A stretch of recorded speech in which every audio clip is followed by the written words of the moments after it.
Antes de mergulhar na história de hoje, um aviso rápido, mas essencial para garantir a melhor experiência possível. Para aproveitar cada detalhe, cada atmosfera e cada tensão do livro, recomendamos que você acompanhe o audiobook com o livro físico ou e-book.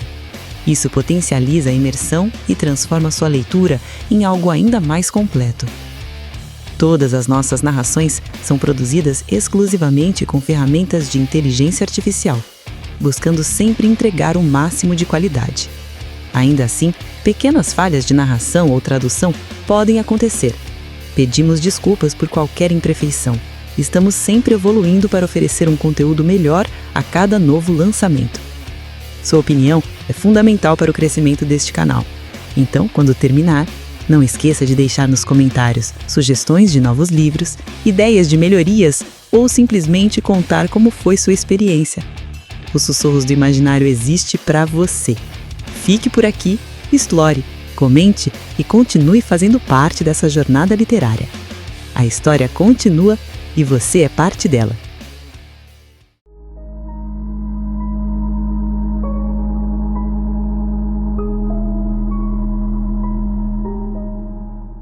Capítulo 10.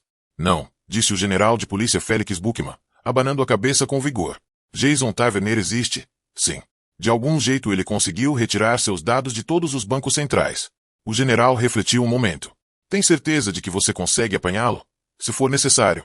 Uma má notícia a respeito disso, Sr. Buckman, disse MC Nutt. Ele encontrou o Microtrans e deu fim nele. Portanto, não sabemos se ainda está em Las Vegas.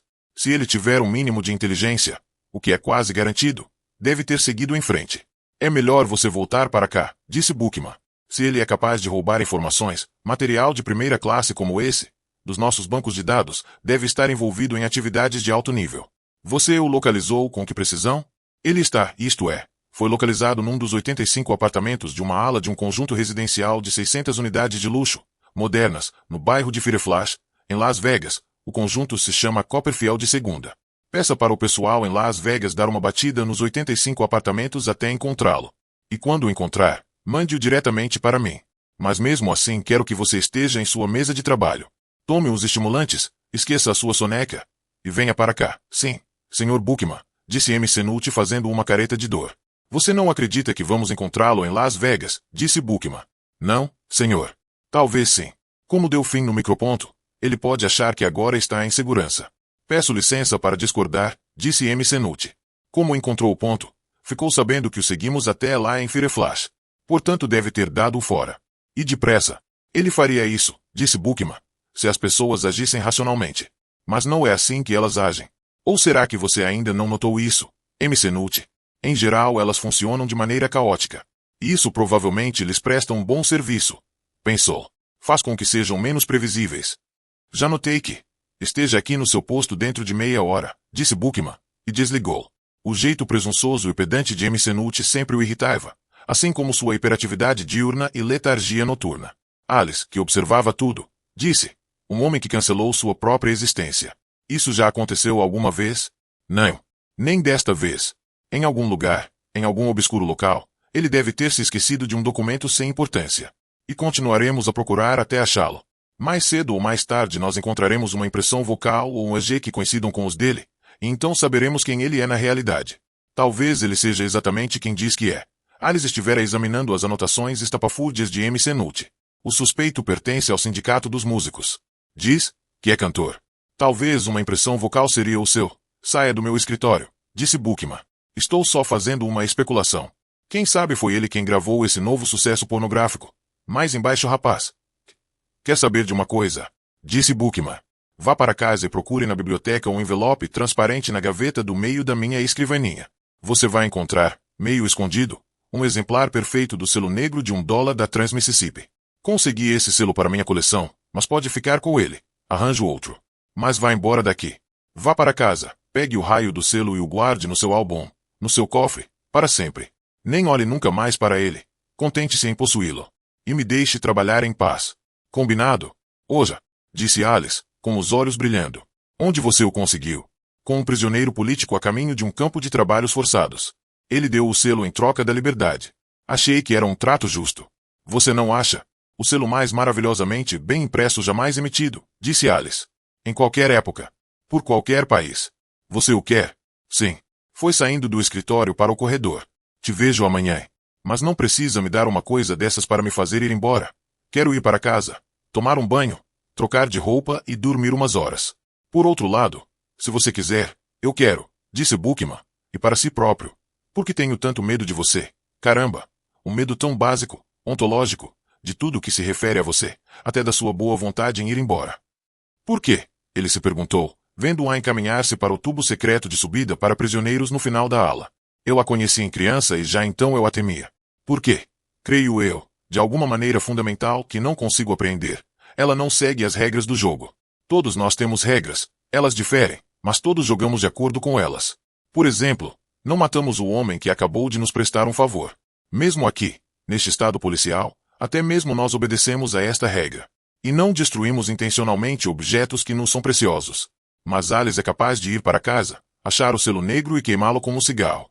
Eu sei disso e mesmo assim lhe dei o selo.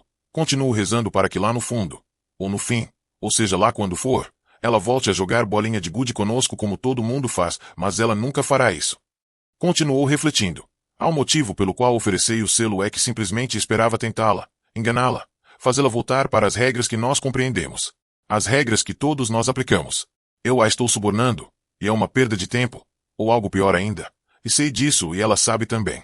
Sim, ela provavelmente vai botar fogo no selo negro de $1, o mais perfeito selo jamais impresso, um item filatélico que nunca vi à venda em toda a minha vida. Nem em leilões.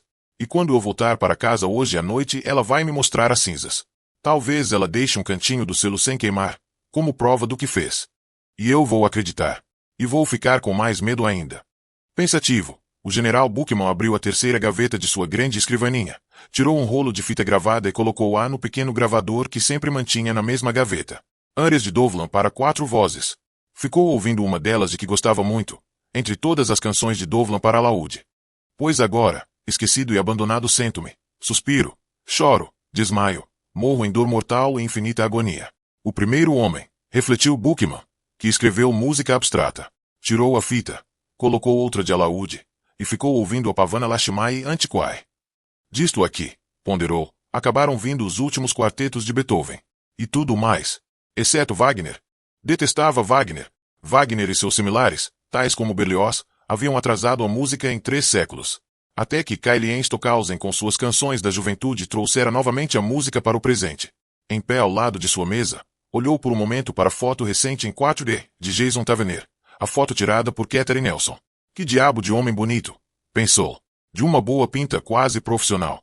Bem, ele é cantor, está certo. É um artista. Tocou a foto em 4D e ouviu-a dizer. O rato roeu a roupa do rei de Roma. Bookman sorriu. E ouvindo mais uma vez a Pavana Lakshmi Antiquae, pensou, jorrem, minhas lágrimas. Será que tenho mesmo karma de Tira? Perguntou-se. Com esse amor pela música e pelas palavras? Sim, sou um Tira magnífico porque eu não penso como Tira. Não penso, por exemplo, como MC Nutti, que sempre será, como é mesmo que eles chamavam, um tira-porcão pelo resto da vida. Não penso como as pessoas que tentamos prender, mas sim como as pessoas importantes que tentamos prender. Como este homem, este Jason Taverner. Tenho um palpite, uma intuição irracional mas maravilhosamente funcional de que ele ainda está em Las Vegas. Vamos apanhá-lo lá, e não mais longe onde MC Nutti acha que vamos, com toda sua lógica e raciocínio.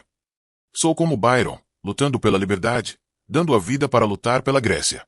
Só que não estou lutando pela liberdade, estou lutando por uma sociedade coerente. Será isso realmente verdade? Será por isso que faço aquilo que faço? Para criar ordem, estrutura, harmonia, regras. Sim, as regras são muito importantes para mim, e é por isso que sinto em Alice uma ameaça. É por isso que consigo encarar tantas outras coisas, mas não ela. Graças a Deus que eles todos não são como ela, pensou Bookman. Graças a Deus que na verdade ela é um tipo único, sui generis. Apertou um botão no interfone em sua mesa e disse, Herbie, quer vir aqui, por favor? Herbert Mann entrou no escritório, trazendo nas mãos uma fita de computador. Parecia preocupado. Quer fazer uma aposta, Herbie? Disse Bookman. Quer apostar como Jason Taverner ainda está em Las Vegas? Por que você está se preocupando com esse titica de galinha? Disse Herbie. Isso é do nível do MC Nutti, não seu. Sentando-se, Bookman começou a brincar preguiçosamente com os coros que apareciam na tela do telefone. chamou as bandeiras de várias nações extintas. Veja o que este homem fez. De algum jeito conseguiu tirar todos os dados a seu respeito de todos os bancos de dados do planeta, mais os lunares, mais os das colônias em Marte. MC Nutt chegou a tentar até isso. Pense por um minuto no que é necessário para fazer isso. Dinheiro. Quantias imensas. Subornos. Astronômicos. Se Tavernier está jogando tanta grana é porque a parada é alta. Influência. Mesma conclusão. Ele tem muito poder e nós temos que considerá-lo uma figura de vulto. Mas o que mais me interessa são aqueles que ele representa. Acho que há algum grupo, em algum lugar da Terra, que está por trás dele, mas não tenho ideia de quem nem porquê. Mas tudo bem. Digamos que eles eliminem todos os dados a respeito dele.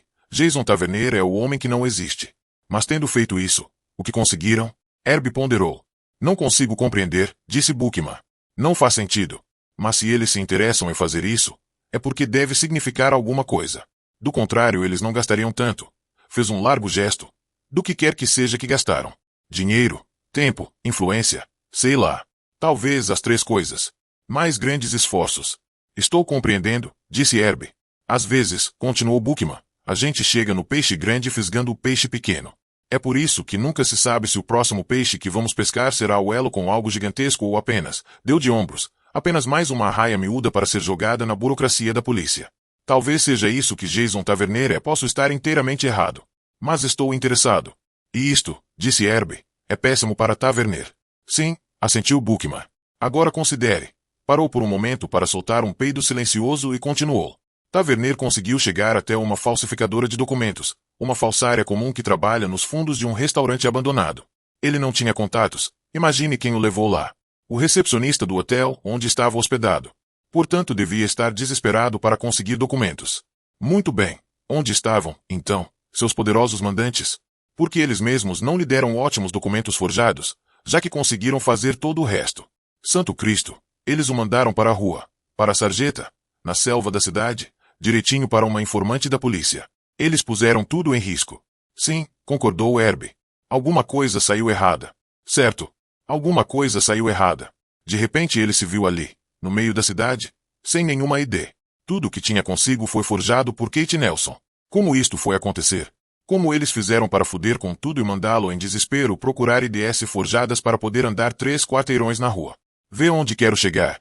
Mas foi assim que nós os apanhamos. Como? Perguntou Bookman, e abaixou o volume da música para alaúde que tocava no gravador.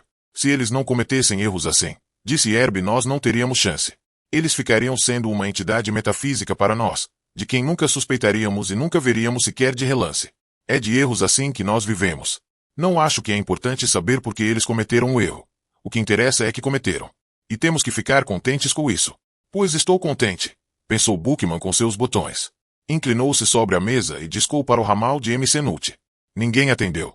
MC Nutt ainda não estava de volta ao edifício. Bookman consultou o relógio. Mais uns 15 minutos. Discou para a central de informações. O que aconteceu com a operação no bairro de Fireflash em Las Vegas? Perguntou a uma das telefonistas que, sentadas em banquinhos altos em frente a um mapa, moviam pequenas reproduções de plástico usando longos tacos. Estou me referindo à busca do indivíduo que alega chamar-se Jason Tavernier. Houve um zunido e um clique do computador enquanto a telefonista com destreza apertava vários botões. Vou passar ao senhor o capitão do destacamento em questão. Na tela do telefone de Bookman apareceu um tipo de uniforme, com uma cara plácida de idiota. Pois não, General Bookman. Já pegou o Tavernier? Ainda não, senhor. Já revistamos 30 unidades do conjunto. Quando pegá-lo, disse Bookman, me avise imediatamente. Deu o número de seu ramal direto ao porcão típico e desligou, com um vago sentimento de derrota. Leva tempo, disse Herbie. Como cerveja da boa, murmurou Bookman, olhando para o vazio, sua cabeça trabalhando a mil. Mas trabalhando sem resultado. Você e suas intuições junguianas, disse Herbie. É isso que você é na tipologia junguiana. Uma personalidade pensadora, intuitiva, tendo a intuição como módulo funcional principal. E o pensamento? Foda-se. Bookman amassou a folha com as toscas anotações de MC Nutt e a jogou na máquina trituradora de papéis. Você não leu Jung? Claro. Quando fiz meu mestrado em Berkeley, todo o departamento de ciência política tinha que ler Jung. Aprendi tudo o que você aprendeu e mais um pouco. Percebeu o tom irritado de sua voz e não gostou. Eles devem estar dando a busca feito uns lixeiros, fazendo a maior zoeira e gritaria. Tavernier vai ouvi-los muito antes de chegarem ao apartamento onde ele está. Você acha que vai apanhar mais alguém quando fisgar Tavernier? Alguém mais para cima, né? Ele não iria estar com ninguém importante. Sabendo que suas IDs estão na delegacia de polícia. Sabendo que estamos assim tão próximos dele. Não espero nada. Nada além do próprio Taverner. Faço uma aposta com você, disse Herbie. Diga lá. Aposto 5 moedas de ouro que quando você o pegar, não vai conseguir nada. Sobressaltado, Bookman sentou-se rigidamente na cadeira. Parecia uma de suas próprias intuições. Sem fatos, sem informações de base, apenas palpite puro. Quer fazer a aposta? Perguntou Herbie. Já lhe digo o que vou fazer, disse Bookman. Tirou a carteira e contou seu dinheiro. Aposto com você $1000 em dinheiro que quando pegarmos Taverner vamos entrar numa das áreas mais importantes em que já nos envolvemos. Não vou apostar tanto dinheiro, disse Herbie. Você acha que tenho razão? O telefone tocou e Bookman atendeu. Na tela formaram-se as feições do tira-porco de Las Vegas. Nosso termo Radex mostra uma pessoa do sexo masculino com o peso, a altura e a compleição de Taverner. Está em um dos apartamentos restantes que ainda não investigamos. Estamos nos aproximando com muito cuidado, evacuando todos os apartamentos vizinhos. Não matemática. De jeito nenhum, Sr. Bookman. Mantenha-se em contato comigo, disse Bookman. Quero assumir este caso de agora em diante. Sim, senhor. Bookman disse então a Herbie Mann. Agora ele está no papo. Deu um sorriso deliciado.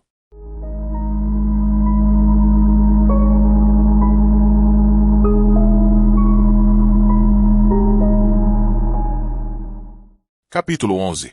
Quando Jason Taverner foi buscar suas roupas, encontrou Ruth Rai na semi-escuridão do quarto, sentada na cama desarranjada e ainda quente, inteiramente vestida e fumando seu costumeiro cigarro.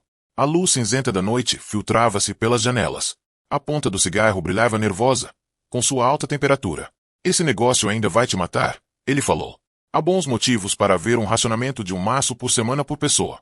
Foda-se, disse Ruth Rai, e continuou fumando. Mas você consegue no mercado negro, ele disse.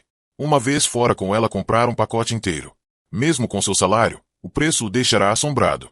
Mas ela não pareceu se incomodar. Era óbvio que já esperava por aquilo. Sabia quanto custava seu vício. Eu consigo. Apagou o cigarro ainda quase inteiro num cinzeiro de cerâmica com a forma de um pulmão. Você está desperdiçando. Você amava Mônica Buff? Perguntou Ruth. Claro. Jota, não compreendo como. Há diferentes tipos de amor, disse Jason. É como o coelho de Emily Fusselman. Olhou para ele e continuou. Uma mulher que conheci, casada e com 3 filhos, tinha 2 gatinhos e arranjou um grande coelho belga, cinzento, desses que andam saltando naquelas enormes patas traseiras. No primeiro mês o coelho tinha medo de sair da gaiola. Era um macho, ou pelo menos foi o que nós achamos, pelo que dava para ver.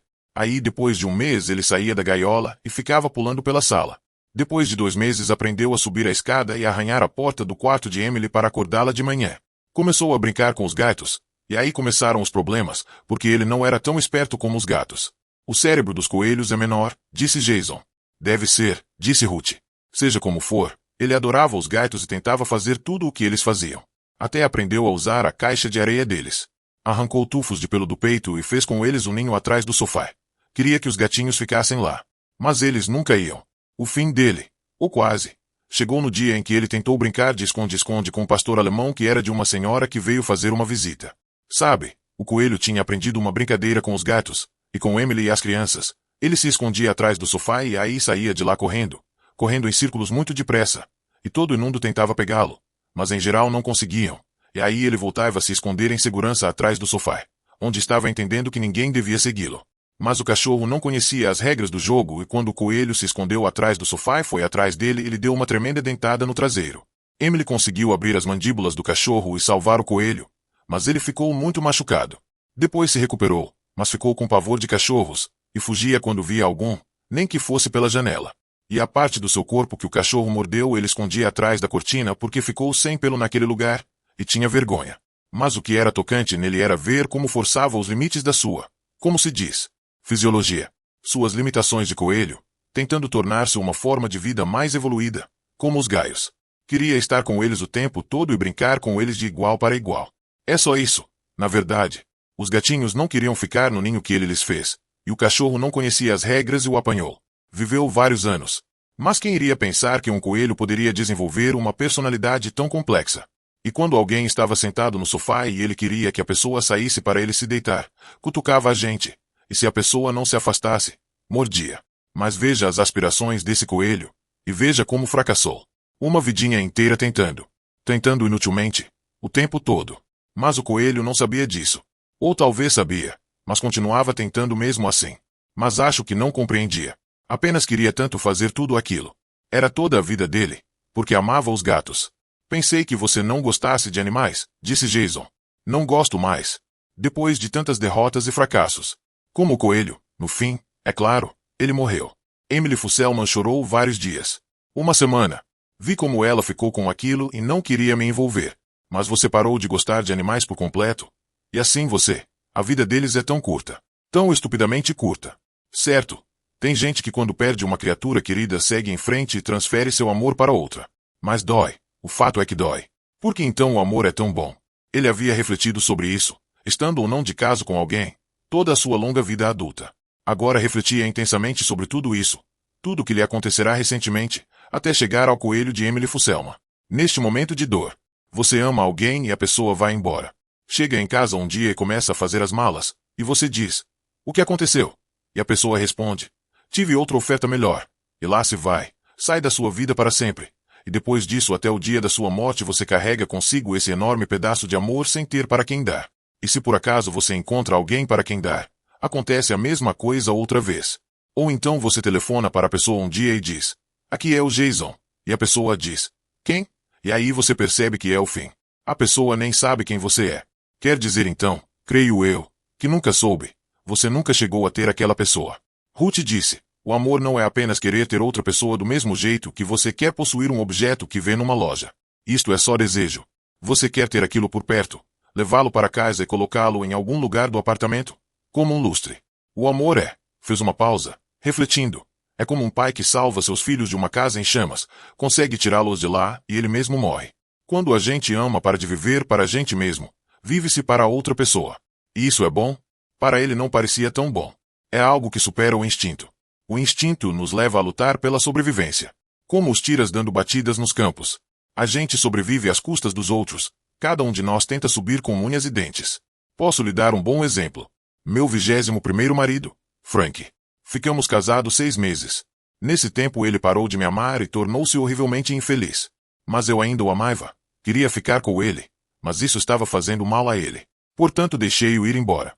Percebe? Era melhor para ele. E como eu amava, era isso que importava. Compreende? Mas por quê? Perguntou Jason. É bom ir contra o instinto da sobrevivência. Você acha que não sei por quê? Não. É porque o instinto de sobrevivência acaba perdendo. Em cada criatura viva, seja uma toupeira ou um morcego, um homem ou um sapo. Até os sapos que fumam charuto e jogam xadrez. A gente nunca consegue realizar aquilo que o instinto de sobrevivência exige, de modo que no fim das contas toda sua luta termina em fracasso e a gente sucumbe à morte. E esse é o fim. Mas se você ama, pode apagar-se e observar. Ainda não estou pronto para me apagar, disse Jason. Pode se apagar e observar, sentindo-se muito feliz, com uma satisfação contida, madura, do tipo alfa, a forma mais alta de contentamento, a continuidade da vida de alguém que você ama. Mas essa pessoa também acaba morrendo. Isso é verdade. Ruth Ray mordeu o lábio. É melhor não amar, assim isso nunca vai te acontecer. Nem mesmo um animal de estimação, um cachorro ou um gato. Como você disse, a gente ama alguém e a criatura morre. Se a morte de um coelho já é ruim, Jason teve então um vislumbre de horror. Os ossos esmegalhados e o cabelo de uma garota que sangrava, presa nas mandíbulas de um inimigo indistinto, mais assustador que qualquer cão. Mas pode-se sofrer, disse Ruth, estudando o rosto dele com ansiedade. Jason, o sofrimento é a mais poderosa emoção que um homem, criança ou animal podem sentir. É um sentimento bom. Bom de que jeito, porra? O sofrimento faz você sair de si mesmo, sair fora do limite da sua própria pele. E não se pode sentir o sofrimento a menos que já se tenha amado antes. O sofrimento é o resultado final do amor, porque é o amor perdido. Você compreende? Não? Sei que compreende. Mas acontece que você não quer pensar nisso. É o ciclo completo do amor. Amar, perder, sofrer, separar-se. E então amar de novo. Jason, sofrer é estar ciente de que você vai ter que acabar sozinho. E não há nada mais além disso porque estar só é o destino final e definitivo de cada criatura viva. É isso a morte, a grande solidão. Lembro-me da primeira vez que experimentei maconha com narguilé em vez de fumar um baseado. A fumaça veio fria, e não percebi o quanto já tinha tragado. De súbito, morri. Foi só um instante, mas durou vários segundos. O mundo, todas as sensações, inclusive a percepção de meu próprio corpo, e até mesmo a consciência de ter um corpo, tudo sumiu. E não me deixou num isolamento, no sentido comum da palavra, porque quando você está sozinho no sentido comum, ainda recebe informações sensoriais, nem que seja só do seu próprio corpo. Mas até mesmo a escuridão desapareceu. Tudo simplesmente parou. Silêncio. Nada. Solidão. Eles devem ter embebido o fumo numa dessas merdas tóxicas que costumavam acabar com as pessoas antigamente. Sim. Tenho sorte de que minha cabeça depois voltou ao lugar. Foi uma coisa fora do comum. Já tinha queimado fumo muitas vezes antes, mas isso nunca me aconteceu. É por isso que só fumo tabaco agora, depois disso, mas não foi igual a um desmaio. Não senti que ia cair, porque não tinha com o que cair, não tinha corpo, e não havia nada embaixo onde pudesse cair. Tudo, inclusive eu mesma, simplesmente. Ruth fez um gesto, expirou, como a última gota de uma garrafa. E dali a pouco eles começaram a passar o filme outra vez. O filme que chamamos de realidade. Ruth fez uma pausa, dando uma tragada em seu cigarro e disse: "Nunca tinha contado isso a ninguém. Você ficou assustada?" Ela assentiu. Foi a consciência da inconsciência. Compreende o que quero dizer? Quando morrermos de verdade não vamos sentir isso. Porque a morte é isso. A perda de tudo. Daí que, por exemplo, não tenho mais medo nenhum de morrer, depois daquela bad trip com fumo. Mas sofrer é diferente. É morrer e estar vivo ao mesmo tempo. Portanto, a experiência mais absoluta, mais avassaladora que se pode sentir. Às vezes poderia jurar que nós não fomos feitos para passar por isso. É demais. O corpo da gente quase se destrói a si mesmo de tanto chorar e soluçar. Mas eu quero sofrer. Derramar lágrimas. Por quê? Ele não conseguia compreender. Para ele era algo a ser evitado. Quando começava a sentir algo assim, saía dessa o mais rápido possível. O sofrimento nos une de novo àquilo que perdemos. É uma fusão. A gente vai junto com a coisa ou a pessoa amada que está indo embora. De certa forma você se separa de você mesmo e acompanha o ser amado numa parte do seu caminho. Você o segue até onde dá para ir. Lembro-me de que uma vez tive um cachorro que amava. Eu devia ter 17 ou 18 anos, por aí. Chegando na maioridade, lembrou-me bem. O cachorro ficou doente e nós o levamos ao veterinário. Lá me disseram que ele havia comido veneno de rato e que suas entranhas viraram um saco de sangue. Nas próximas 24 horas poderiam dizer se iria sobreviver. Fui para casa esperar e lá pelas 11 da noite desmaiei na cama. O veterinário ia me telefonar de manhã para me dizer se Ann tinha sobrevivido. Levantei às 8h30 e tentei segurar minha cabeça, esperando o telefonema. Fui ao banheiro escovar os dentes e lá vi Hank, no chão, no canto esquerdo do banheiro. Ele estava subindo uma escada invisível, devagar e com muita dignidade. Fiquei vendo ele subir em diagonal, lutando degrau por degrau, até desaparecer finalmente no canto direito do teto, ainda subindo. Não olhou para trás nenhuma vez. Sabia que tinha morrido. Aí o telefone tocou e o veterinário me disse que Hank estava morto. Mas eu o vi subindo. É claro que senti um sofrimento terrível, avassalador, e nisso me perdi de mim mesma e fui atrás dele, subindo aquela porra daquela escada. Ambos ficaram em silêncio por algum tempo. Mas no fim, disse Ruth, limpando o pigarro, o sofrimento passa e você aos poucos vai voltando para este mundo. Sem o ser amado. E pode-se aceitar isso. Que escolha a gente tem? Você chora, continua a chorar, porque a gente nunca volta por completo daquele lugar onde se foi atrás dele. Um fragmento do seu coração que bate e pulsa continua lá. Um pedaço do seu coração. Um corte que nunca cicatriza. E quando isso acontece vezes sem conta na sua vida, um pedaço muito grande do seu coração acaba indo embora, e aí não se pode mais sentir o sofrimento. Então é você mesmo que está pronto para morrer. Vai subir aquela escada em diagonal e alguma outra pessoa vai ficar atrás, sofrendo por você. Não há cortes no meu coração, disse Jason. Se você for embora agora, disse Ruth com voz roufanha, mas com uma compostura incomum, é assim que vai ser para mim, no mesmo momento. Fico até amanhã, disse ele. Seria o tempo mínimo que o laboratório da polícia levaria para perceber que suas ideias eram falsas. Será que Kate me salvou? Ele se perguntou. Ou me destruiu? Na verdade não sabia. Kate, que me usou, que aos 19 anos sabe mais do que nós dois juntos. Mais do que vamos descobrir pelo resto das nossas vidas, até chegar ao cemitério. Como uma boa líder de um grupo de encontro, ela o havia destruído. Para quê? Para reconstruí-lo mais forte do que antes. Não acreditava nisso. Mas era uma possibilidade. Não devia ser esquecida. Sentiu em relação a Kate uma estranha e cínica confiança, que era absoluta mas não convencia. Metade do seu cérebro havia como digna de confiança, mais do que as palavras pudessem dizer. A outra metade havia como baixa, vendida, e estragando tudo à sua volta. Não conseguia juntar as duas visões em uma. As duas imagens de Kate continuavam superpostas na sua cabeça. Talvez consiga resolver minhas concepções paralelas de Kate antes de sair daqui. Pensou. Antes da manhã seguinte. Mas talvez pudesse ficar ainda mais um dia. Contudo, isso seria esticar demais as coisas. Será que a polícia é mesmo eficiente? Pensou. Eles erraram o meu nome, pegaram a ficha errada. Não será possível que estraguem tudo, a sequência toda da investigação. Talvez. Mas talvez não. Ele também tinha conceitos contraditórios sobre a polícia. E também não conseguia resolvê-los. E então, como o coelho de Emily Fusselman, ficou paralisado onde estava. Com a esperança de que todo mundo compreendesse as regras, não se destrói uma criatura que não sabe o que fazer.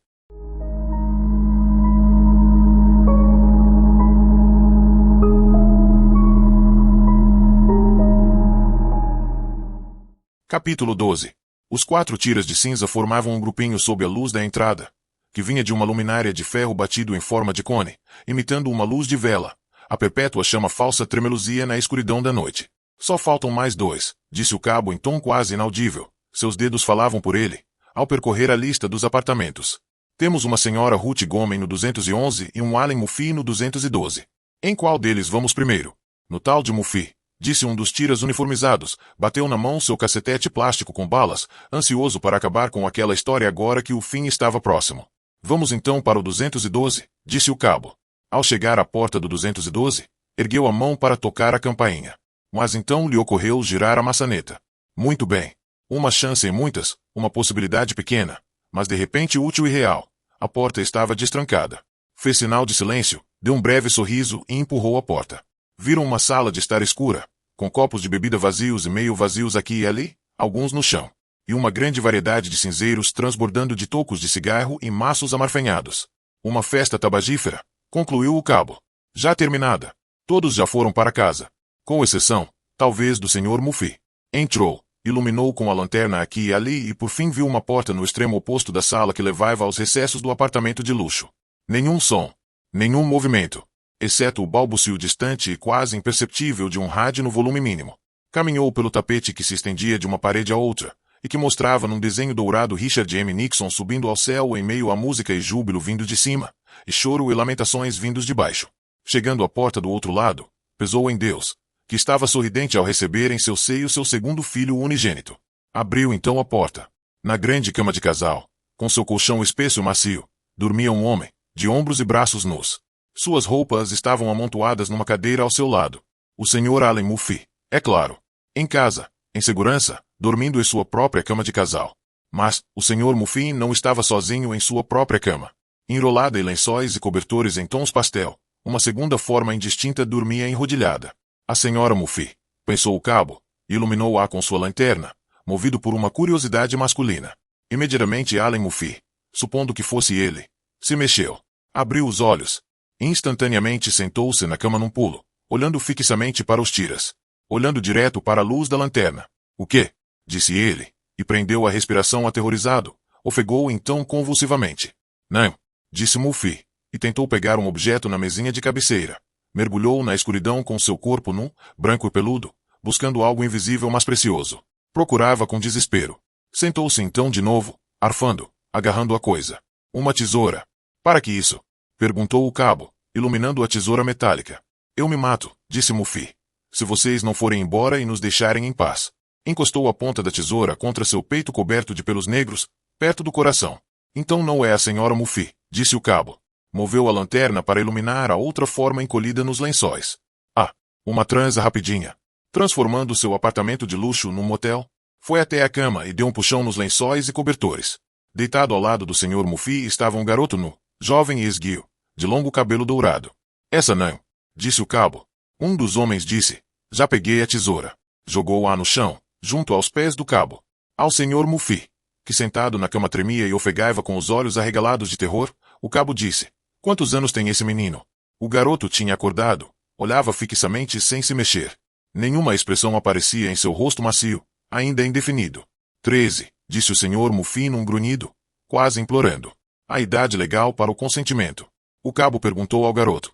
Tem provas? Sentia agora uma intensa repugnância. Uma aguda aversão física, que lhe virava o estômago. A cama estava úmida e manchada de suor e secreções genitais. A ID, disse Muffy, arquejante, está na carteira. Veja na calça dele, na cadeira. Um dos tiras disse ao cabo. Quer dizer que se esse moleque tem 13 anos não há delito? Que diabo, disse outro tira, indignado. É óbvio que é um crime. Crime de perversão. Vamos autuar os dois. Espere um minuto. Tá legal? O cabo encontrou a calça do garoto. Remexeu, encontrou a carteira e inspecionou os documentos. Estava certo, 13 anos de idade. Fechou a carteira e a colocou de volta no bolso. Não, disse, ainda saboreando um pouco a situação, divertindo-se com a vergonha nua do Sr. Muffy, mas ficando mais e mais revoltado com o horror covarde que o homem sentia em ser descoberto. De acordo com a nova revisão do Código Penal, versão 640.3, 12 anos é a idade mínima para um menor ter relações sexuais, seja com outra criança do sexo masculino ou feminino, ou com um adulto, também de um ou de outro sexo, mas apenas com uma pessoa de cada vez. Mas isto é uma doença? É nojento, protestou um dos tiras. Essa é a sua opinião, disse Muffy, agora com mais coragem. Por que diabos não podemos levar os dois presos? Insistiram os policiais. Eles estão tirando sistematicamente do Código Penal todos os crimes sem vítima, disse o cabo. Isso vem acontecendo há 10 anos. Isto aqui é um crime sem vítima. O cabo se dirigiu a Muffy. O que você vê nos meninos que você tanto gosta? Me explique. Sempre quis compreender as bichas como você. Bicha, repetiu Muffy, torcendo a boca, aflito. Quer dizer que é isso que eu sou. É uma categoria, disse o cabo. Os que atacam menores para fins homossexuais. Permitido por lei, mas mesmo assim repugnante. O que você faz durante o dia? Sou vendedor de mosquinhas usados. E se eles, os seus patrões, souberem que você é bicha, não vão querer que você toque nos mosquinhas. Não com essas mesmas mãos peludas que tocam outras coisas depois de um dia de trabalho. Certo, Sr. Muffy? Nem mesmo um vendedor de mosquinhas usados pode se safar moralmente sendo bicha. Mesmo que isso não esteja mais no Código Penal. É culpa da minha mãe, disse Muffy. Meu pai era um homem fraco.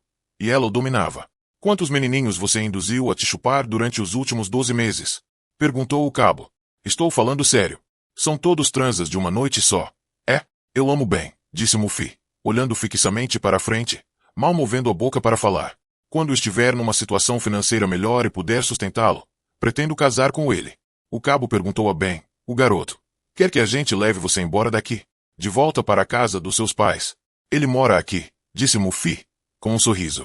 Sim, fico por aqui, disse o menino, taciturno. Estremeceu de frio. Caramba, será que dá para me devolver o cobertor?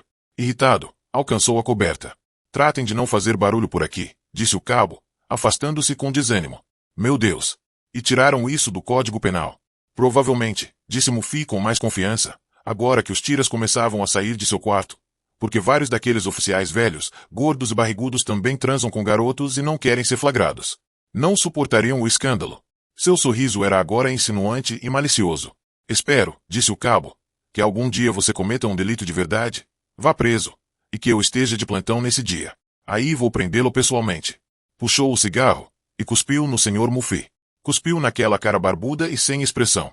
Em silêncio, os tiras foram saindo pela sala cheia de pontas de cigarro, cinzas, maços amarfanhados, copos meio cheios de bebida, até chegar ao corredor externo. O cabo bateu na porta, estremeceu, e parou por um momento, sentindo sua mente vazia e desligada de tudo que o rodeava. Disse então, 211, Senhora Ruth Gomen, onde o suspeito taverneiro tem que estar, se é que está por aqui, já que é o último apartamento. E já não é sem tempo, pensou. Bateu na porta do 211. E ficou esperando, agarrando o cacetete com balas. De repente teve uma sensação terrível de estar pouco se lixando para o seu serviço. Já vimos o Muffy, falou baixo, meio para si mesmo. Vamos ver agora que tal a Senhora Gomen. Vocês acham que ela vai ser muito melhor. Esperemos. Não aguento muito mais esta noite. Qualquer coisa é melhor que aquilo, disse sombrio um dos tiras. Todos concordaram e se agitaram, inquietos, preparando-se para os passos vagarosos que já se ouviam atrás da porta.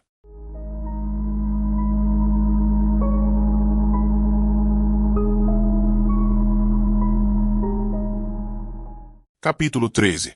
Na sala de estar do novo, magnífico e luxuoso apartamento de Ruth High, no bairro de Fireflash em Las Vegas, Jason Taverner disse: Tenho absoluta certeza de que posso contar com 48 horas no exterior e mais 24 no interior. Portanto, tenho uma boa certeza de que não preciso sair daqui imediatamente. E se o nosso novo princípio revolucionário está correto, pensou, então esta certeza vai modificar a situação, com vantagem para mim. Estarei em segurança. A teoria muda. Fico contente, disse Ruth, languidamente, que você possa ficar aqui comigo de maneira civilizada, e assim podemos conversar um pouquinho mais. Quer beber mais alguma coisa? Uísque com Coca-Cola. A teoria muda a realidade que descreve. Não, disse ele, e começou a andar pela sala, escutando. O quê? Não sabia. Talvez a ausência de ruído. Nenhum televisor ligado, nenhum som de passos no apartamento de cima. Nem mesmo um pornodisco berrando um som quadrifônico. Perguntou de chofre a Ruth. Esses apartamentos têm paredes grossas. Nunca escuto nada. Não está percebendo nada de estranho. Fora do comum. Não. Sua buja, estúpida. Exclamou ele com violência. Ela o encarou perplexa com a injúria. Eu sei, continuou irritado, que eles já me pegaram. Aqui. Agora. Nesta sala. A campainha soou. Vamos fazer de conta que não ouvimos, disse Ruth depressa, gaguejando de medo. Só quero sentar e conversar com você. Sobre as coisas agradáveis da vida que você já viu. Sobre as coisas que você pretende conseguir e não conseguiu ainda. A voz dela abaixou de tom e silenciou de todo quando ele chegou até a porta. Deve ser o homem do andar de cima. Ele vem pedir coisas emprestado. Coisas esquisitas, como 2/5 de uma cebola. Jason abriu a porta. 3 tiras de uniforme cinza ocupavam toda a porta, apontando para ele armas e cacetetes. Senhor Taverner? Perguntou o tira mais graduado. Sim. O senhor está sendo levado em custódia para sua própria proteção e bem-estar, com vigência imediata. Portanto, queira nos acompanhar e não se volte nem faça nenhuma tentativa de retirar-se fisicamente do contato conosco. Seus pertences, se tiver algum, serão recolhidos mais tarde e transferidos ao local onde o senhor se encontrar. Certo, disse ele, sentindo-se muito pequeno. Atrás dele Ruth Rai emitiu um gritinho abafado. A senhora também, dona, disse o tira graduado, fazendo sinal a ela com o cacetete. Posso pegar meu casaco? Perguntou ela com timidez. Venha aqui. O tira passou por Jason com 2 passos seguros, agarrou Ruth Rai pelo braço e a arrastou para fora do apartamento até o corredor. Faça o que ele está mandando, Jason disse a ela com aspereza. Ruth choramingou. Eles vão me botar num campo de trabalhos forçados. Não, disse Jason, provavelmente vão te matar. Poxa, como você é bonzinho. Comentou um dos tiras, enquanto com o auxílio de seus companheiros conduzia Jason e Ruth escada abaixo até o térreo. No estacionamento estava um furgão da polícia, com vários tiras em volta, parado sem fazer nada, as armas pendendo frouxas na mão. Pareciam inertes e entediados. Mostre sua ID, disse o tira graduado, estendendo a mão a Jason. Tenho um passe policial válido por 7 dias, disse Jason. Com as mãos tremendo, tirou o passe da carteira e o entregou ao oficial. Examinando o passe, o oficial perguntou. O senhor admite de livre e espontânea vontade que é Jason Taverner? Sim. 2 tiras habilidosos o revistaram em busca de armas. Ele não opôs resistência. Calado, continuava se sentindo muito pequeno. Tinha apenas o vago desejo de ter feito aquilo que sabia que deveria fazer. Continuar em frente. Sair de Las Vegas. Para qualquer lugar. Senhor Taverner, disse o oficial, a central de polícia de Los Angeles nos pediu que levássemos o senhor em custódia para sua própria proteção e bem-estar, transportando-o em segurança e com as devidas precauções para a academia de polícia no centro de L.A. É o que passaremos a fazer agora. O senhor tem alguma queixa quanto à maneira como está sendo tratado? Não, disse Jason. Ainda não. Entre atrás, disse o oficial, indicando as portas abertas do furgão Mosquinha. Jason entrou. Ruth Rai, espremida ao lado dele, choramingava baixinho na escuridão. As portas se fecharam com estrondo e foram trancadas por fora. Ele passou o braço pelos ombros Lola e a beijou na face. O que foi que você fez? Perguntou Ruth com a voz lamuriosa e rouca de uísque. Eles vão matar a gente por quê? Um tira passou da cabine do furgão para o compartimento traseiro e disse. Não vamos apagar a senhora, dona. Vamos levar vocês 2 de volta para L.A. Só isso. Calma. Não gosto de Los Angeles, Ruth choramingou. Faz anos que não vou para lá. Odeio Los Angeles. Olhou em volta com insolência. Eu também não, disse o tira. Trancou a porta que dava para a cabine e passou a chave, por uma abertura, para os tiras do lado de fora. Mas temos que aprender a viver com ela. Ela existe. Eles devem estar vasculhando meu apartamento. Ruth lamuriou-se. Remexendo em tudo, quebrando tudo. De forma alguma, disse Jason, sem expressão. Sua cabeça doía. Sentia-se nauseado. E cansado. Para quem vocês estão nos levando? Perguntou ao tira. Para o inspetor MC Nutt. É mais provável que não, disse o tira cordialmente, enquanto o furgão Mosquinha levantava voo com muito barulho. Os que se intoxicam com bebidas fazem de ti o tema de suas canções, e os que se assentam nos portões preocupam-se contigo, e de acordo com eles o general da polícia Félix Buchmann quer interrogá-lo. Suplicou. Isso é do Salmo 69. Sento-me ao teu lado como uma testemunha de Jeová ressurreto, que está neste mesmo momento criando novos céus e uma nova terra, e as coisas que se deram antes não serão chamadas à mente, nem subirão ao coração. Isaías 65, 13,17. Um general da polícia, disse Jason, aturdido. É o que eles dizem, disse o jovem Tira, amável discípulo de Jesus. Não sei o que vocês andaram fazendo, mas sem dúvida fizeram direitinho. Ruth Rai soluçou baixo na escuridão. Toda a carne é como a relva, entoou o menino de Deus. Deve ser como um mato queimado bem vagabundo. Para nós nasceu um menino, para nós veio um murro. Os maus serão corrigidos e os corretos serão carregados. Tem um baseado aí? Jason perguntou a ele. Não, os meus acabaram. O tira de Jesus bateu na divisória de metal. Ei, Ralph, pode ceder um baseado para o nosso irmão aqui? Pegue.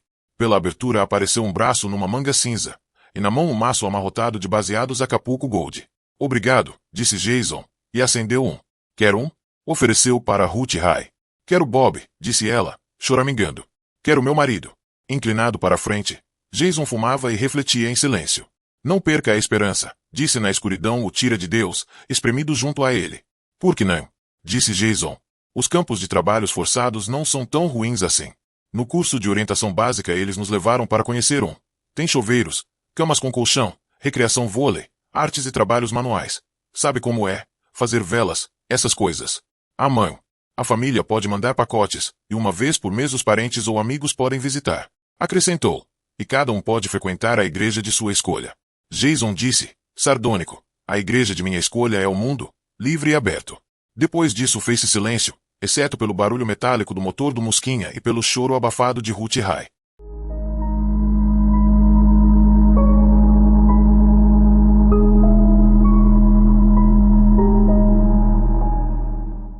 Capítulo 14.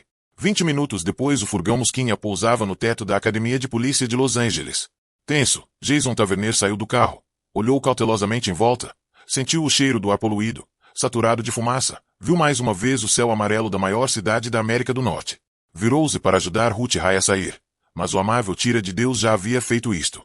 Em volta deles logo se juntou um grupo de tiras de Los Angeles, interessados. Pareciam descontraídos, curiosos e alegres. Jason não viu maldade em nenhum deles e pensou. Depois que eles o pegam, são gentis. É só quando o apanham que são venenosos e cruéis. Porque há a possibilidade de você escapar. E agora não existe mais essa possibilidade. Ele fez alguma tentativa de suicídio? Perguntou um sargento de Los Angeles ao tira o garoto de Deus. Não, senhor. Então era por isso que o tira viera com eles. Jason não tinha nem pensado naquilo. E provavelmente Ruth Rai também não. Exceto talvez como um gesto de efeito teatral. Que se imagina mas não se leva a sério. Certo, disse o sargento de Los Angeles para o destacamento de Las Vegas. Daqui por diante nós assumimos formalmente a custódia dos dois suspeitos. Os tiras de Las Vegas pularam de volta no furgão, que levantou o voo zunindo pelo ar, de volta à Nevada. Por aqui, disse o sargento, indicando com a cabeça o tubo de descida. Os tiras de L apareceram a Jason um pouco mais grossos, mais duros e também mais velhos do que os de Las Vegas. Ou talvez fosse a sua imaginação. Talvez fosse só o seu medo que estava aumentando. O que se diz a um general da polícia? Pensou Jason. Especialmente quando todas as suas teorias e explicações sobre você mesmo já se desgastaram. Quando você não sabe de mais nada, não acredita em nada, e o resto é obscuro. Ah, para o inferno com tudo isso, resolveu, enfastiado, e deixou-se cair virtualmente sem peso nenhum pelo tubo de descida, junto com os tiras e Ruth Rai. No 14º andar saíram do tubo. Um homem os esperava, bem vestido, com óculos sem aro, um casaco dobrado sobre o braço, sapatos de couro tipo Oxford de ponta fina. Jason notou que tinha 2 dentes de ouro. Devia ter uns 50 e poucos anos. Alto, ereto, cabelos brancos, uma expressão de cordialidade autêntica em seu rosto aristocrático extremamente bem proporcionado. Não parecia um tira. Você é Jason Tavernier? Perguntou o homem. Estendeu a mão. Jason automaticamente a apertou. Para Ruth o general disse.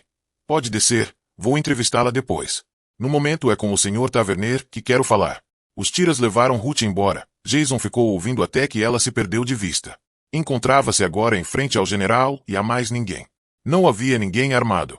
Sou Felix Buchmann, disse o general. Indicou uma porta e um corredor atrás de si. Venha para meu escritório. Virou-se e conduziu Jason para uma enorme suíte pintada em tons pastel de azul e cinza. Jason piscou os olhos. Nunca tinha visto este aspecto de uma central de polícia. Nunca imaginara que pudesse exibir uma qualidade tão alta. Incrédulo. No momento seguinte Jason viu-se sentado numa cadeira estofada e forrada de couro. Inclinou-se no encosto macio. Buchmann, porém, não se sentou atrás de sua enorme e pesadíssima escrivaninha de carvalho.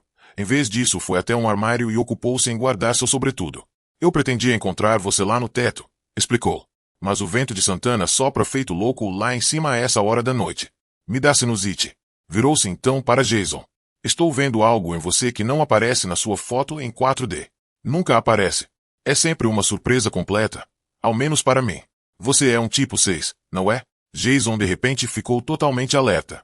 Ergueu-se um pouco da cadeira e disse: o senhor também é tipo 6, general? Sorrindo e revelando seus dentes de ouro. Um custoso anacronismo. Felix Buchmann levantou os 7 dedos.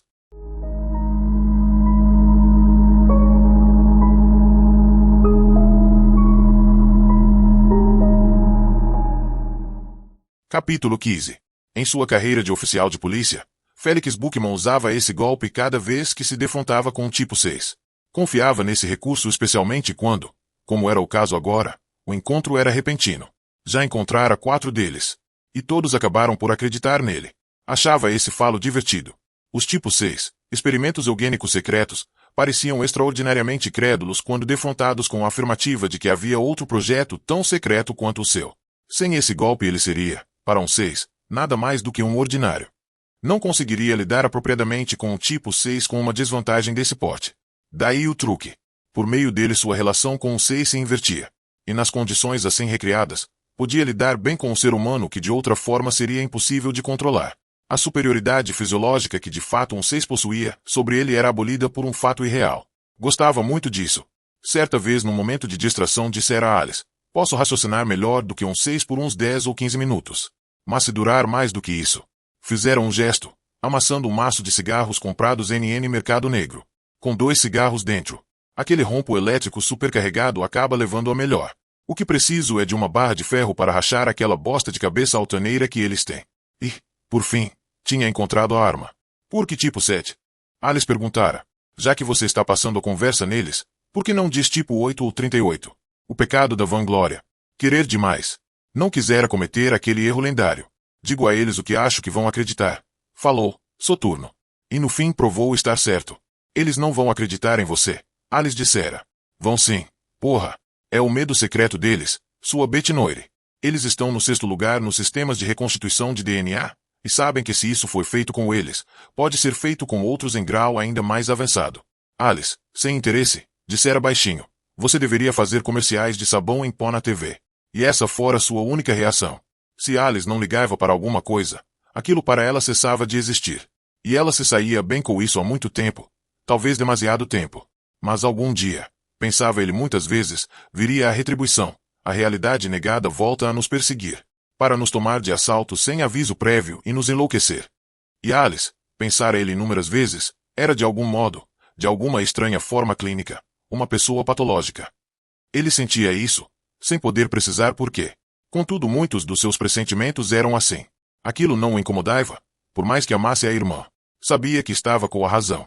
Agora, frente a frente com Jason Tavernier, um tipo 6, desenvolveu seu golpe. Havia muito poucos de nós, disse Buchmann, sentando-se em sua enorme mesa de carvalho. Só 4 ao todo. Um já morreu, de modo que ficaram 3. Não tenho a menor ideia de onde eles estão. Temos ainda menos contato entre nós do que vocês do tipo 6. O que já é bem pouco. Quem foi seu inventor? Perguntou Jason. Jutenko. O mesmo que inventou vocês. Ele controlava os grupos 5, 6 e 7, até se aposentar. Como você deve saber, ele já morreu. Sim, disse Jason. Nós todos ficamos muito chocados. Nós também, disse Buchmann, com sua voz mais sombria. Jutenko era nosso pai. Aliás, nosso pai e mãe. Você sabia que quando morreu tinha começado a planejar um 8º grupo? Como seria? Só mesmo Jutenko sabia, disse Buchmann, e sentiu aumentar sua superioridade frente aos 6 que o encarava. Contudo, como era frágil sua vantagem psicológica, uma afirmação errada, uma frase a mais, e ela desapareceria. Uma vez perdida, nunca a recuperaria. Era o risco que assumia. Mas gostava disso. Sempre gostara de apostar no azarão, arriscando no escuro. Em momentos assim tinha um intenso sentimento de sua própria capacidade. E não a considerava imaginária, apesar do que diriam 6 que soubesse que ele era um ordinário. Isto não o incomodava em absoluto. Apertando um botão, disse: pegue, traga uma jarra de café com creme e tudo o mais. Obrigado. Recostou-se então na cadeira, com um bem-estar estudado, e examinou Jason Tavernier.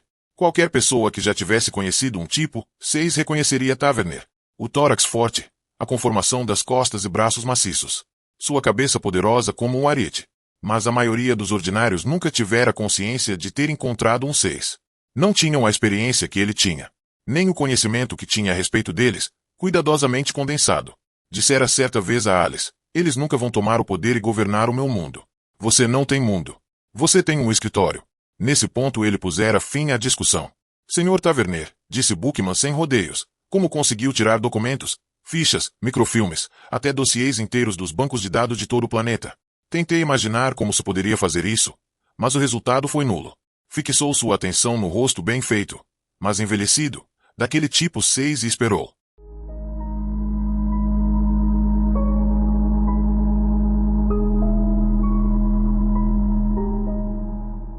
Capítulo 16. O que posso dizer a ele? Perguntou-se Jason Taverner, encarando em silêncio o general de polícia sentado à sua frente. A verdade pura, tal como eu a conheço. Isso é difícil, porque eu próprio não a compreendo. Mas talvez um 7 compreenda. Bem, sabe Deus do que eles são capazes. É melhor, decidiu, dar uma explicação completa. Mas quando começou a responder, algo o impediu de falar. Não quero contar nada para ele, percebeu. Teoricamente não há limite para o que ele pode fazer comigo. É um general, uma autoridade, e se é um tipo 7, talvez para ele o céu seja o limite. Mesmo que não seja verdade, para minha própria autopreservação devo partir dessa base. O fato de você ser um 6, disse Bookman depois de um lapso de tempo em silêncio, me faz ver tudo isso sob uma luz diferente. É com outros 6 que você está trabalhando.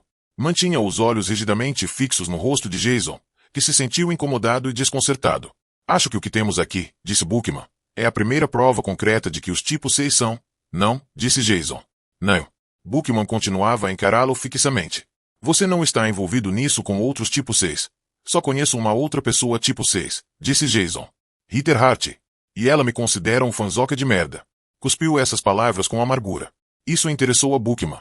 Não era de seu conhecimento que a conhecida cantora Heather Hart era tipo 6. Mas, pensando bem, parecia razoável. Em sua carreira, entretanto, nunca tinha se deparado com o tipo 6 do sexo feminino. Seus contatos com eles não eram tão frequentes. Se a senhorita Hart é tipo 6, disse Bookman, talvez nós devêssemos pedir a ela que venha também aqui conferenciar conosco. Esse eufemismo policialesco rolou fácil de sua boca. Faça isso, disse Jason.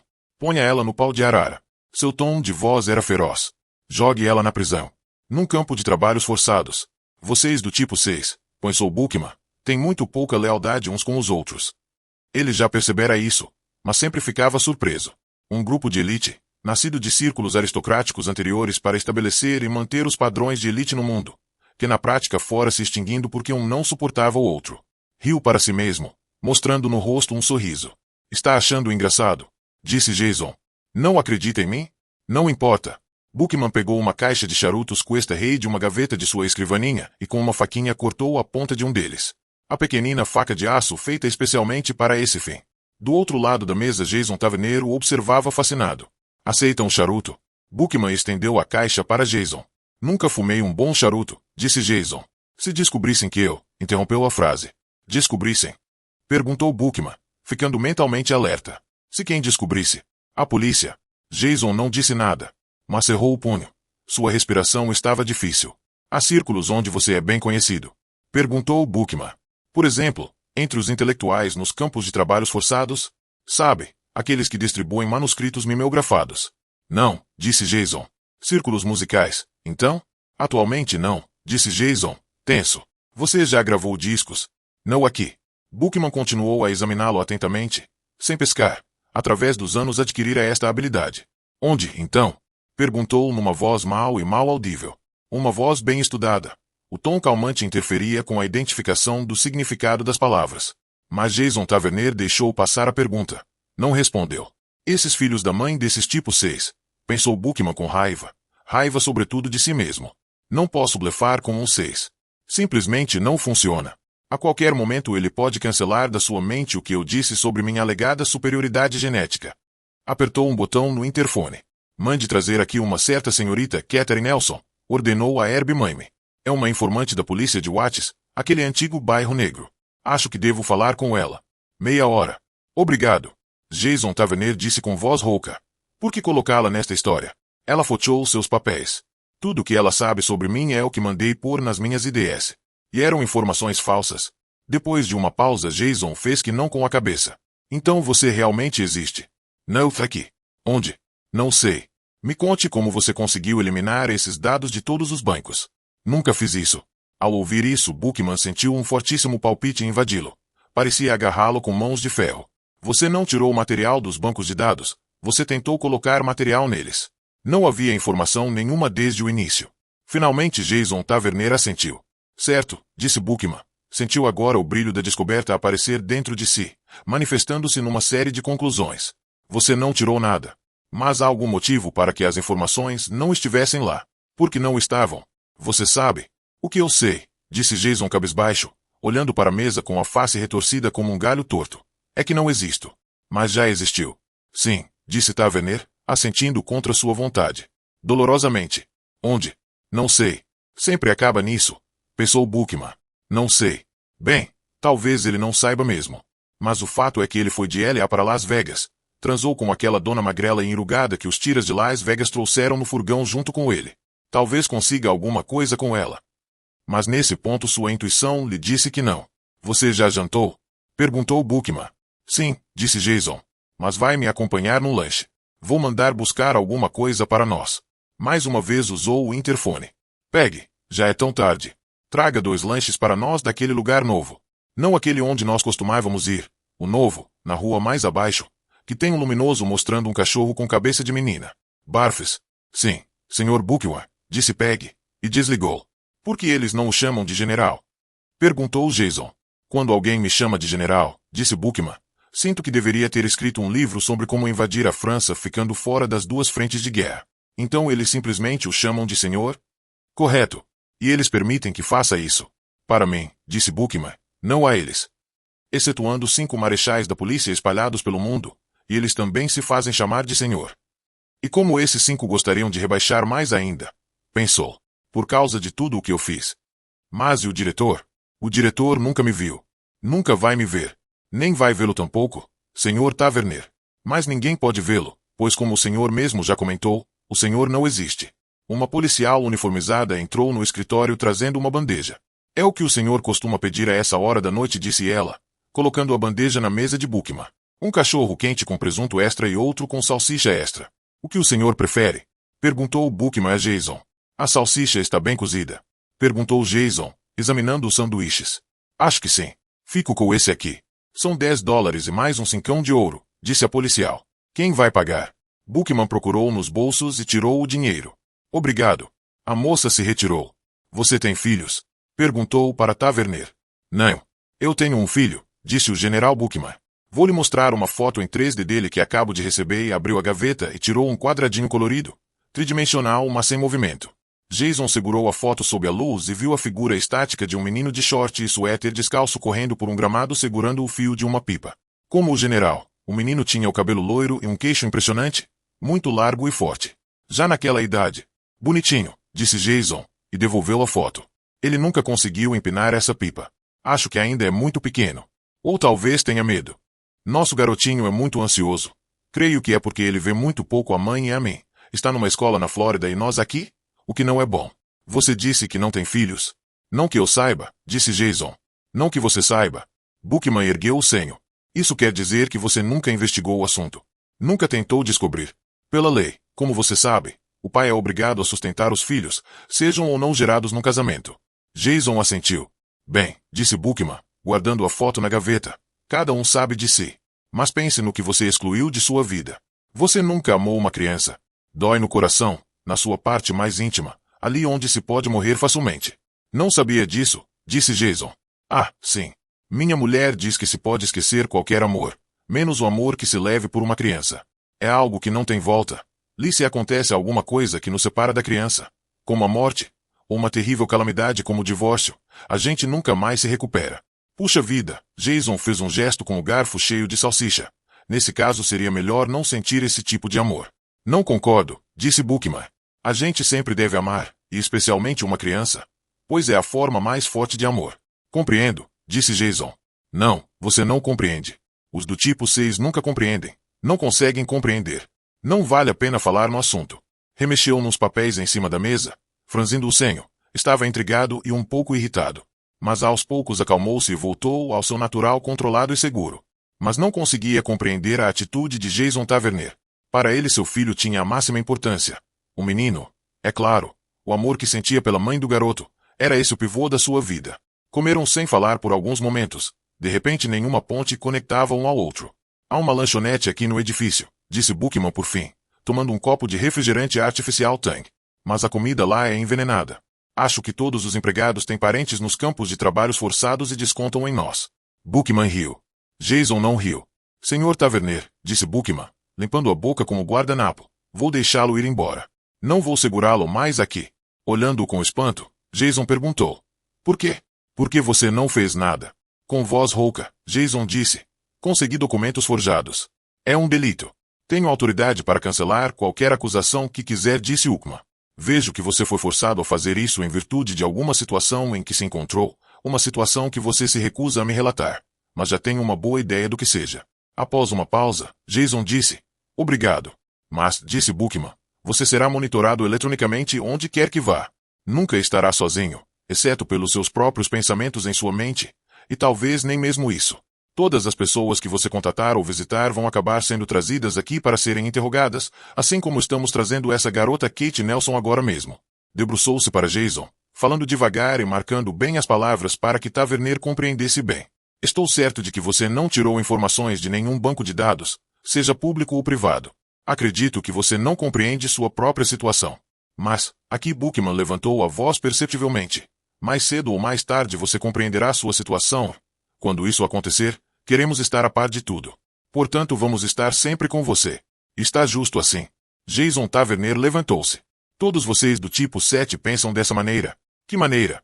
Essa maneira de tomar decisões vitais instantaneamente. Como fez? O modo como faz perguntas, o modo como ouve. Meu Deus, como o senhor ouve. E depois toma uma decisão irrevogável. Bookman respondeu, dizendo a verdade. Não sei dizer, porque tenho tão pouco contato com outros tipo 7. Obrigado, disse Jason. Estendeu a mão, que Bookman apertou. Obrigado pelo lanche, parecia agora estar calmo. Controlado. E muito aliviado. É só ir andando por aqui. Como faço para chegar à rua? Vamos ter que segurá-lo aqui até de manhã, disse Bookman. É uma regra da casa. Os suspeitos nunca são soltos à noite. Acontece muita coisa na rua depois do escurecer. Vamos lhe dar um quarto com uma cama. Só que você terá que dormir vestido.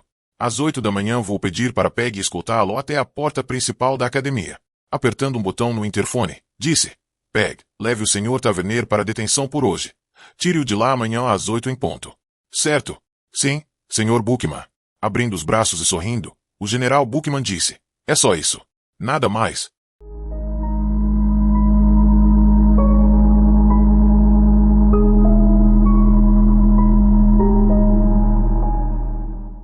Capítulo 17.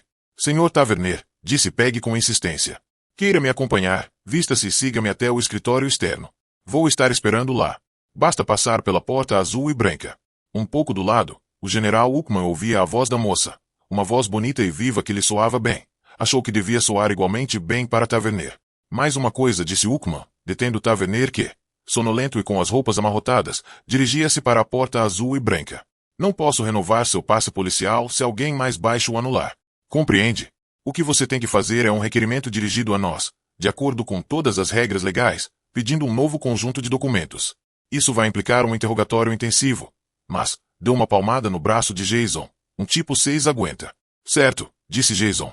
Saiu do escritório, fechando atrás de si a porta azul e branca. Bookman ligou o interfone. Herbie, mande colocar nele um microtrans e uma bomba heterostática tipo 80. Assim poderemos segui-lo, e se for necessário, destruí-lo a qualquer momento. Quer um monitor de voz também? Perguntou Herbie. Sim, se você conseguir colocá-lo na garganta dele sem que ele perceba. Vou pedir para Peg colocá-lo, disse Herbie, e desligou. Será que um João ninguém qualquer? Pensou Bookman. Entre MC Nut e eu, poderia ter conseguido mais informações desse homem? Não, concluiu. Porque ele simplesmente não sabe. O que precisamos fazer é esperar que ele mesmo descubra. Então estar junto a ele, seja física ou eletronicamente, quando isso acontecer. Como eu lhe disse. Mas ainda tenho a impressão de que podemos muito bem ter topado por acaso com alguma coisa que os tipos 6 estão fazendo em grupo, apesar da costumeira hostilidade que têm entre si. Pressionou mais uma vez o botão do interfone. Herbie, mande seguir 24 horas por dia aquela cantora Heather Hart, ou seja lá como for o nome dela. e pegue no arquivo central os dossiês de todos os chamados tipo 6. Compreende? Será que os computadores estão programados para isso? Perguntou Herbie. Provavelmente não, disse Bookman, desanimado. Ninguém deve ter pensado nisso 10 anos atrás, quando Diltenko estava vivo, inventando outras formas de vida ainda mais estranhas para rodar por aí. Item como nós, os tipos 7, pensou, irônico. E com certeza eles não pensariam nisso hoje em dia, agora que os tipos 6 falharam politicamente. Concorda? Concordo, disse Herbie, mas vou tentar assim mesmo. Se os computadores estiverem programados para isso, disse Bookman, quero que sigam 24 horas por dia todos os tipos 6. E mesmo que não peguemos todos, podemos ao menos marcar bem aqueles que detectarmos. Está falado, Sr. Bookman. E Herbie desligou.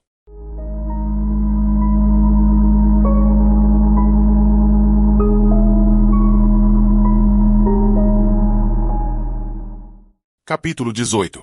Até logo e boa sorte, Sr. Taverner, disse a policial chamada Peg na ampla entrada do grande edifício cinzento da academia. Obrigado, disse Jason. Inspirou profundamente o ar da manhã, mesmo o ar infestado de fumaça. Consegui sair, pensou. Eles poderiam ter me indiciado por 1000 coisas, mas não fizeram nada. Uma voz feminina bem gutural falou de perto. E agora, baixinho? Nunca em sua vida fora chamado de baixinho. Tinha mais de 1,80 m. Virou-se, pronto para responder alguma coisa, e viu então a criatura que lhe dirigira a palavra. Ela também tinha bem 1,80 m. Neste aspecto eram iguais. Mas em contraste com ele, usava uma calça negra colante, uma camisa de couro vermelha com franjas, brincos de aro de ouro e uma corrente na cintura. E sapatos de salto fino. Nossa Senhora, pensou ele, estarrecido. Cadê o chicote dela? Falou comigo? Perguntou ele. Sim. Ela sorriu, mostrando seus dentes decorados em ouro com os signos do zodíaco. Eles enfiaram 3 objetos em você. Achei que deveria saber. Eu sei, disse Jason, perguntando-se quem ou o que era ela. Um deles, disse a moça, é uma bomba H em miniatura. Pode ser detonada por um sinal de rádio emitido deste edifício. Sabia disso? Dessa vez ele respondeu. Não. Não sabia. É assim que ele faz as coisas, disse a garota. Meu irmão. Fala com você muito educadamente. Suave. Meloso. E aí manda um dos homens dele. Ele tem um monte de subordinados. Enfiar essas porcarias na pessoa antes que ela saia do edifício. Seu irmão? Disse Jason. O general Bookman. Percebi agora a semelhança entre os dois. O nariz fino e alongado, os pomulos salientes, o pescoço tipo Modigliani, de fina beleza. Muito aristocrático, pensou. Ambos o impressionavam. Então ela também deve ser tipo 7, pensou. Ficou outra vez desconfiado, alerta, todo eriçado ao confrontá-la. Eu os tiro de você, disse ela, ainda sorrindo e mostrando, como o general Bookman, seus dentes de ouro. Muito bem, disse Jason. Vamos para o meu mosquinha. Foi andando em passos ágeis, ele foi atrás, desajeitado. Logo estavam sentados lado a lado no assento dianteiro do mosquinha. Meu nome é Alice, disse ela. Sou Jason Taverner, disse ele, cantor e animador de TV. É mesmo. Não assisto a TV desde que tinha 9 anos. Não perdeu grande coisa, disse ele. Não sabia se dizia aquilo com ironia ou não. E francamente, pensou, estou cansado demais para me preocupar com isso. Essa bomba H é do tamanho de uma semente, disse Alice. E fica grudada como um carrapato debaixo da pele. Normalmente, mesmo que você soubesse que estava escondida em algum lugar do seu corpo, nunca poderia achá-la. Mas eu peguei isto emprestado da academia. Mostrou-lhe uma lâmpada em forma de tubo. Isso aqui acende quando se aproxima de uma bomba semente. Começou de imediato, com eficiência quase profissional, a percorrer o corpo dele com a lâmpada. Ao chegar no pulso esquerdo de Jason, a lâmpada acendeu. Também tenho aqui o equipamento que eles usam para remover essas bombinhas, disse Alice. Tirou da bolsa um estojinho metálico e o abriu. Quanto antes atirarmos de você, melhor. Dizendo isso, retirou do estojo um instrumento cortante. Levou 2 minutos cortando com destreza, ao mesmo tempo que borrifava no corte um líquido analgésico. E logo estava na sua mão. Como ela dissera, era do tamanho de uma sementinha. Obrigado, disse ele, por tirar o espinho da minha pata. Alice riu, contente. Guardou o instrumento cortante no estojo, e este na sua enorme bolsa de pano. Está vendo, disse, ele nunca faz essas coisas. Sempre há algum funcionário. Assim pode-se manter a distância, com senso ético intacto, como se o negócio não tivesse nada a ver com ele. Acho que isso é o que mais odeio nele. Refletiu um momento.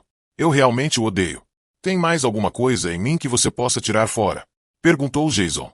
Eles tentaram, isto é, Peg, que é especializada em técnicas policiais, tentou colar um monitor de voz na sua goela, mas acho que não conseguiu. Examinou o pescoço dele com cuidado. Não colou, deve ter caído. Ótimo, este ponto está resolvido. Mas você ainda tem um microtrans em algum lugar. Vamos precisar de uma luz estroboscópica para captar as emissões dele. Vasculhou o porta-luvas do Mosquinha e tirou um disco estroboscópico à pilha. Acho que consigo encontrá-lo, disse, ligando o aparelho. Acabou encontrando o microtrans no punho da manga esquerda. Alice furou-o com um alfinete, e pronto. Há mais alguma coisa? Perguntou Jason. Possivelmente uma mini-câmara. Uma câmara minúscula que transmite imagens para os monitores da academia. Mas não vi ninguém colocar uma em você. Acho que podemos nos arriscar e esquecer isso. Virou-se para examiná-lo. Quem é você? Perguntou. Já que estamos no assunto. Uma não pessoa, disse Jason. O que significa isso? Significa que não existo. Fisicamente? Não sei, respondeu ele, com sinceridade. Talvez, pensou, se eu tivesse me aberto mais com o irmão dela, o general de polícia. Talvez ele tivesse dado um jeito. Afinal, Felix Buckman era um tipo 7. O que quer que isso significasse. Mas ainda assim Buckman estava na direção certa. Tinha descoberto uma série de coisas. E em muito pouco tempo. O tempo de tomar um lanche de madrugada e saborear um charuto. Então você é Jason Taverner, disse a moça. O homem que MC Nutt estava tentando em vão agarrar. O homem sobre quem não há informações em nenhum lugar do mundo. Nem certidão de nascimento, nem ficha escolar, nem... Como você sabe de tudo isso? Dei uma olhada no relatório de MC Nutt, disse Alice em tom alegre. No escritório de Félix. Achei interessante. Então por que você me perguntou quem eu sou? Quis ver se você sabia. Já tinha ouvido a história de MC Nutt. Agora queria ouvir a sua versão. A versão contra tira, como eles dizem. Não posso acrescentar mais nada ao que MC Nutt já sabe, disse Jason. Não é verdade. Começara agora a interrogá-lo exatamente da mesma maneira como o irmão havia feito pouco tempo antes. Num tom de voz baixo e informal. Como se algo apenas casual estivesse em pauta. E logo fixando seu rosto com intensidade, e com gestos de mão graciosos, como se ao falar com ele estivesse também dançando um pouco. Dançando sozinha. A beleza dançando com a beldade. Pensou, achava-a excitante fisicamente, sexualmente. E já tinha se fartado de sexo pelos próximos dias, Deus era testemunha disso. Está certo, disse ele. Sei de mais coisas. Mais do que você contou a Félix. Ele hesitou. E isso já foi uma resposta. Sim, disse Alice. Ele deu de ombros. Aquilo já era óbvio. Sabe de uma coisa? Disse Alice. Você não gostaria de ver como vive um general de polícia? Ver sua casa? Seu castelo de $1 bilhão? Você me levaria lá? Perguntou ele, incrédulo. Se ele descobrisse. Fez uma pausa. Aonde esta mulher está me levando? Pensou. Para um terrível perigo. Tudo nele sentia isso. Ficou de repente alerta e cauteloso. Sentiu sua própria esperteza percorrer-lhe o corpo todo, impregnando cada parte do seu ser somático. Seu corpo sentia que nesse momento, mais do que nunca, tinha que tomar cuidado. Você tem acesso legal à casa dele? Perguntou, acalmando-se. Fez com que sua voz saísse natural, sem qualquer tensão em comum. Murcou ele. Que diabo, disse Alice. Somos gêmeos, somos muito próximos. Incestuosamente próximos. Não quero me introduzir num acordo já estabelecido entre você e o general Buckman. Um acordo estabelecido entre Félix e eu? Ela deu uma risada aguda. Félix e eu não poderíamos colaborar nem para pintar ovos de Páscoa. Venha, vamos zarpar lá para casa. Temos muitos objetos interessantes, meus e dele. Jogo de xadrez medieval de madeira maciça, antigas xícaras de porcelana da Inglaterra. Alguns lindos selos antigos americanos, impressos pela Casa da Moeda Nacional. Você se interessa por selos? Não. Armas. Ele hesitou. De certa forma. Lembrou-se de sua arma. Era a segunda vez em 24 horas que teve uma razão para lembrar-se dela. Olhando bem para ele, Alice disse. Sabe, até que para um baixinho você não é feio. E você é mais velho do que eu gosto. Mas não muito mais velho. Você é um tipo 6, não é? Ele assentiu. Então, disse Alice. Não quer ver o castelo de um general de polícia. Tudo bem, disse Jason. Eles o encontrariam em qualquer lugar que fosse, assim que o desejassem. Com ou sem um microtrans escondido na manga. Alice Buckman deu a partida no seu Mosquinha, girou o volante e apertou o pedal. O Mosquinha subiu zunindo, fazendo um ângulo de 90 graus. Motor de polícia, Jason percebeu, o dobro da potência dos modelos domésticos. Há uma coisa, disse Alice, desviando-se do trânsito, que quero que fique bem clara na sua cabeça. Olhou para ele para certificar-se de que ele a ouvia. Não tome nenhuma iniciativa sexual comigo. Se você fizer isso, eu o mato. Deu uma palmada no cinto e ali ele viu o tubo usado como arma pela polícia. Azul e negro, brilhava ao sol da manhã. Visto e entendido, disse ele, e sentiu-se apreensivo. Já não gostava das roupas de couro e adereços de ferro que ela usava. Ali estavam envolvidas profundas características fetichistas, coisa que nunca o havia atraído. Li agora esse ultimato. Qual era a dela, sexualmente? Estaria com a cabeça em outras mulheres? Seria lésbica? Respondendo a essa pergunta não formulada, Alice disse calmamente: toda a minha libido, minha sexualidade, está ligada a Félix. Ao seu irmão? Amedrontado, sentiu uma fria incredulidade. Como assim? Há 5 anos temos uma relação incestuosa, disse Alice, manobrando com destreza o mosquinho no intenso trânsito matinal de Los Angeles. Temos um menino de 3 anos. Está com uma babá e uma governanta lá em Key West, na Flórida. Seu nome é Barney. E você está me contando isso? Disse ele, pasmo de espanto. Contando para uma pessoa que você nem conhece? Ah, eu conheço você muito bem, Jason Taverner, disse Alice, apontou o mosquinha para cima e chegou numa pista aérea mais elevada, de maior velocidade. O trânsito agora diminuíra. Estavam deixando L.A. Há anos que sou sua fã e assisto a seu show das terças à noite na TV. Também tenho discos seus, e uma vez o vi cantar ao vivo no Salão das Orquídeas do Hotel St. Francis, em São Francisco. Deu-lhe um breve sorriso. Félix e eu somos colecionadores, e uma das coisas que coleciono são discos de Jason Taverner. Seu sorriso ousado, frenético, aumentou. Nestes últimos anos adquiri todos os 9. Jason disse com a voz engasgada e trêmula. 10. Já lancei 10 LPS. Os últimos com trilhas de projeção luminosa. Nesse caso me falta um, disse Alice, amável. Vire-se e deu uma olhada no banco de trás. Virando-se, viu sobre o assento traseiro seu primeiro disco. Taverner e os Blues. Sim, disse ele, pondo o disco no colo. Tem mais um, disse Alice. Meu favorito. Jason viu então um disco com a capa muito usada, o Divirta-se com Taverner. Sim, esse é o melhor que já gravei. Está vendo? Disse Alice. O mosquinha agora descia em espiral em direção a um conjunto de grandes casas cercadas de grama e árvores. É esta casa.